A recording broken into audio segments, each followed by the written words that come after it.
बिस्मिल्लाहिर्रहमानिर्रहीम बोलते कालम के साथ मैं आमिर जहान। और बहुत अरसे से मैं ये बात कह रहा हूँ कि अगली जंग चीन और अमेरिका की है तो है। अब अमेरिका ने देखें नई पाबंदियाँ जो आयद की हैं, कल उनके सेक्रेटरी ख़जाना ने जो मीडिया कॉन्फ्रेंस की उसमें उन्होंने मुख्तलिफ़ ईरानी कंपनीज़ के साथ साथ चाइनीज़ आयल कंपनीज़ पर भी जो है पाबंदियाँ आयद कर दी हैं।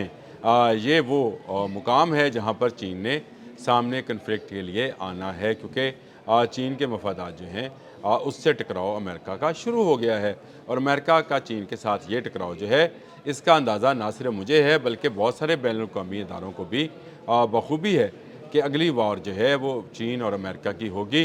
ईरान अमेरिका मुज़ाकरात कामयाब होते हैं, नाकाम होते हैं, क्या होते हैं क्या नहीं होते, लेकिन बड़ी बात यह है कि ईरान का नाम लेकर असल में पाबंदियाँ चीन पर आयद की जा रही हैं। जिस तरह वेनेज़ुएला की मंशियात को बहाना बनाकर चीन के तेल पर कब्ज़ा किया गया, पनामा की बंदरगाहों से स्मगलिंग और बेनामी अकाउंट्स को बहाना बनाकर चीन पर हिट किया गया था।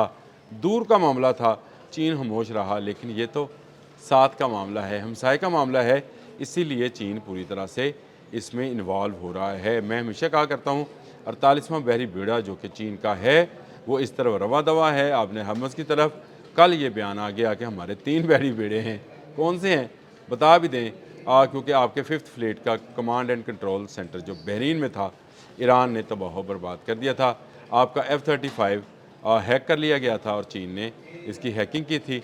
इसके बाद आपने ऑयल कंपनीज़ पर ईरान की बंदरगाहों पर पाबंदी लगाई और अब आपने असासे मंजमद करना शुरू कर दिए हैं। न सिर्फ डॉलर्स के बल्कि क्रिप्टो करेंसी के असासे भी ईरान के मंजमद किए हैं जिनकी मालियत लाखों डॉलर है। इसके साथ साथ आपने मुख्तलिफ़ कंपनीज़ जिनकी तादाद 40 है, जिनमें ज़्यादातर वो चाइनीज़ कंपनी हैं जो चीन के साथ तेल की तजारत करती हैं। ये वो पॉइंट ऑफ वॉर है जहाँ पर आकर चीन और अमेरिका के दरमियान एक बड़ी जंग जो है वो हो सकती है। इनके मबैन होने वाली जंग बड़ी मुहलक और एटमी जंग में तब्दील हो सकती है। इसका अंदाज़ा CNN को भी था, इसलिए CNN ने ये रिपोर्ट जारी की थी कि चीन के मुकाबले की सकत आप में नहीं है। चीन भी पूरी तरह से इन्वॉल्व होता चला जा रहा है और आने वाले दिनों में उसके मुख्तलिफ़ वज़ारत ख़ारजा के जो तर्जमान हैं उनकी तरफ से ये बयानात आना शुरू हो गए हैं कि अमेरिका अपनी हद में रहे और अमेरिका जो है वो चीन की कंपनीज़ को इस तरह से पाबंद नहीं कर सकता। अगले माह यानी मई में अमेरिकन सदर ने जाना है चीन और शी जिनपिंग से मुलाकात करनी है। 2 मरतबा ये मुलाकात पहले भी मौखर हो चुकी है और मुझे नहीं लगता कि ईरान अमेरिका सुलह के बगैर ये मुलाकात अब भी शेड्यूल के मुताबिक होगी, ये शेड्यूल से हट जाएगी। दोनों मुल्क जो हैं मुसलसल एक दूसरे पर लफ्ज़ी और तजारती गोलाबारी कर रहे हैं।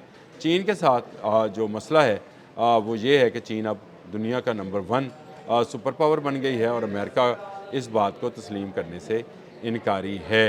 अमेरिका कब तक इसका इनकार करेगा ये देखना है, कब तक इसको रजिस्ट करेगा, क्योंकि चाइनीज़ बड़े खामोश तबाह और आराम से तजारत करते करते जंगी सूरत हाल बना रहे हैं। ये जंगी सूरत हाल जो है आने वाले वक्त में एक बड़ी जंग का पेशहिमा बन सकती है। और ये मैं नहीं कह रहा, दुनिया भर का मीडिया इस हवाले से कि जो चीन पर नई पाबंदियाँ या उनकी कंपनीज़ को जो सील किया गया है उससे चीन मज़ीद दबाव में आएगा। चीन में इस वक्त भी तेल की सूरत हाल कुछ ज़्यादा बेहतर नहीं है। नई कीमतें जो हैं वो सामने आई हैं और वहाँ पर आवाम को महंगा तेल मिल रहा है।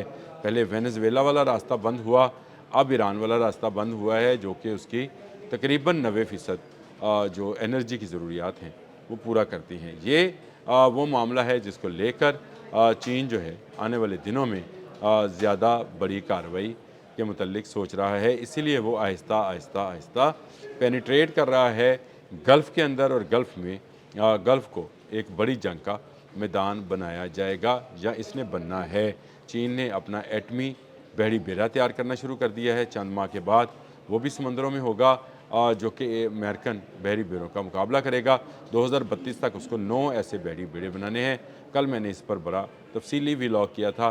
जो नया बहरी बेड़ा है इसका मैंने नाम भी तजवीज़ कर दिया था कि शी जिनपिंग के नाम पर ही रखा जाए, जिन्होंने चीन को दुनिया की नंबर 1 सुपर पावर बनाया है।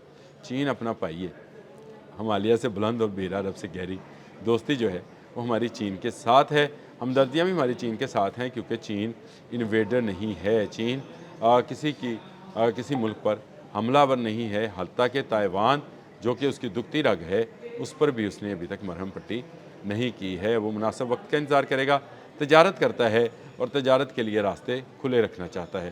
یہی بات شی جن پنگ نے جب محمد بن سلمان کو ٹیلی فون کیا تھا اس وقت بھی کہی تھی کہ ہم چاہتے ہیں کہ آپ نے ہرمز اور باب مندب جو ہے یہ کھلے رہیں، تجارت ہوتی رہے، کیونکہ ان کا مقصد جنگ کرنا نہیں ہے، تجارت کرنا ہے۔ اور یہ تجارتی جو ہے یہ جس کو اب اکنامک فیوری کہا جاتا ہے، پہلے اس کو کسی اور نام سے کہا جا رہا تھا، یہ چین کی ایسی پالیسی ہے جس پہ دنیا بھر میں جو ہے اس وقت چائنیز کمپنیز کا راج ہے۔ لیکن ایران میں اگر پابندی لگتی ہے تو چین اس کو برے طریقے سے رزسٹ کرے گا، اور چین کی رزسٹنس جو ہے وہ آپ کو جب نظر آنی شروع ہوگی جب امریکن کمپنیز پر جو ہے پابندی لگائی جائے گی، دباؤ بڑھایا جائے گا، حتیٰ کہ مڈل ایسٹ کے اندر بھی آپ کو نظر آئے گا کہ امریکن کمپنیز جو ہیں وہ جا رہی ہیں اور وہاں پر ڈالر کی حکمرانی ختم ہوتی چلی جا رہی ہے۔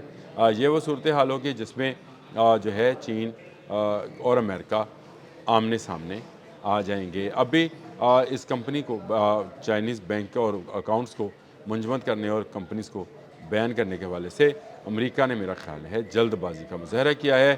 اسے تحمل کا مظاہرہ کرنا چاہیے تھا، کیونکہ چین نے 2 دن پہلے یہ بیان دیا ہے کہ ایران اور امریکہ کے مذاکرات ہونے چاہیے، چین اس کے حق میں ہے تاکہ آپ نے ہرمز کھلے، گلف میں کاروبار چلے۔ لیکن امریکہ کو شاید یہ پسند نہ آیا کہ چین جو ہے وہ گلف کے معاملات میں مداخلت کرے، لہٰذا نئی پابندیاں عائد کر دی گئیں۔ جو جہاز تیل بردار 2 پکڑے بھی ہیں یہ بھی چائنیز کمپنیز کے ساتھ منسلک بتائے جاتے ہیں۔ گو اس کی تردید آئے یا تائید آئے یہ الگ کہانی ہے، لیکن یہ ضرور ہے کہ ایران کا زیادہ تر تیل جو ہے وہ چین ہی خریدتا تھا اور چین ہی خرید رہا ہے۔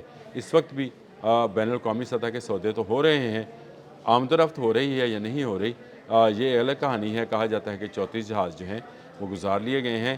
اگر چین اپنے بحری بیڑا 48واں بحری بیڑا لے آتا ہے اپنے ہرمز میں تو پھر اس کے جہازوں کو روکنے والا امریکہ جو ہے کچھ نہیں کر پائے گا، کیونکہ پھر ایک بڑی جنگ جو ہے اس کے سامنے کھڑی ہوگی۔ اور اگر وہ ایران کو کنٹرول نہیں کر پایا، ایران کے ساتھ جنگ بندی پر مجبور ہے اور بار بار سیز فائر کو توسیع دے رہا ہے، تو اس کا مطلب یہ ہے کہ چین تو اس کے ہاتھ سے پہلے ہی بہت اوپر ہے، وہاں تک اس کے ہاتھ نہیں جائیں گے۔ اور CNN کی بھی رپورٹ یہی تھی کہ 50% تو آپ اپنے میزائل استعمال کر چکے۔ چین نے ابھی تک اپنا ایک بھی میزائل استعمال نہیں کیا ہے، اور اس کے پاس دنیا کے بہترین میزائلز کی ایک بڑی تعداد، یعنی دنیا میں سب سے بڑی تعداد جو ہے انٹر کانٹیننٹل میزائلز کی وہ چین کے پاس ہے۔ اس کے پاس بیلسٹک میزائلز کی وسیع رینج ہے جو کہ ایٹمی وار ہیڈز لے جا سکتے ہیں اور دنیا کے کسی ملک کے کونے کونے میں تباہی پھیلا سکتے ہیں، بشمول امریکہ کے۔ امریکنز نے بہت لمبے عرصے تک راج کر لیا، دوسری جنگ عظیم سے لے کر آج کے دن تک امریکنز راج جو ہے وہ قائم تھا، قائم نہیں رہا۔ اب آہستہ آہستہ یہ ڈیلیوٹ پانیوں میں حل ہوتا چلا جا رہا ہے، یا اپنے ہرمز میں گھلتا چلا جا رہا ہے۔ امریکہ کو ابھی ہاتھ پاؤں مار رہا ہے یا اپنے پرانے غرور اور گھمنڈ میں پھنسا ہوا ہے، لیکن بہت جلد اس غرور اور گھمنڈ کو چین توڑ دے گا، یاد رکھیے گا۔ اب تک کے لیے اتنا ہی، اللہ حافظ۔